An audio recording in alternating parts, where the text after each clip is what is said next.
Hi friends, I hope you're well. Today I want to talk to you about something that we see everywhere on social media. It is that classic big red X next to an exercise and then that green tick next to a different way of doing that exercise. So one movement is considered bad and there is only one way that is considered safe. Let me start this video by being very clear. That model is inaccurate, unscientific, and often harmful, especially when we put it in a postpartum context. So let's unpack why. Human movement is highly variable and variation is not a problem. It is a feature. Motor control research shows that people naturally adopt different movement strategies, even for the same task, and that's normal. Hodges and Tucker showed that movement patterns change based on pain, context, and individual history, and that variability is actually protective rather than pathological. The idea that there is a single perfect posture or movement pattern that prevents pain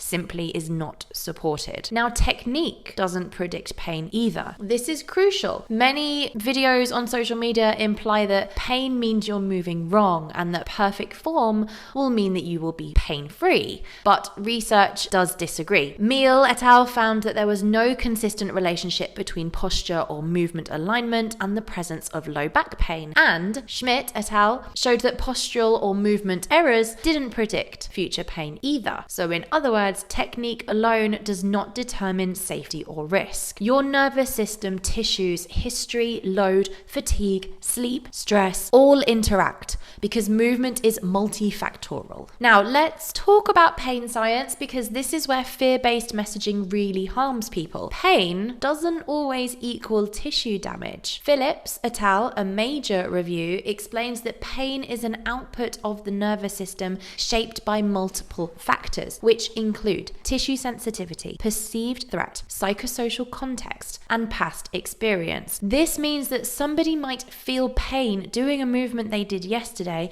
not because the movement changed, but because the nervous system's threshold for sensation has changed. So if you're seeing a red X saying this movement causes harm, that is a leap. Science doesn't support it. Now, postpartum bodies are in transition. When you've just had a baby, your body is not static. You are healing from childbirth, you are adapting to hormonal changes, you are experiencing altered breathing patterns, you are carrying and moving differently every day. Now, that really does not mean that you are fragile. In fact, research on postpartum physical activity shows that returning to movement is safe, beneficial, and not linked to increased injury when appropriately dosed, as we have seen when discussing this review. And this review aligns with decades of studies showing general movement is beneficial and safe postpartum. Now, movement variation is completely normal and protective. When you see a video that says don't hinge this way, only hinge this way, that is assuming that there is one ideal pattern for everybody. But variation in movement is healthy. Sterling et al. Showed that people with and without pain both demonstrate variable movement patterns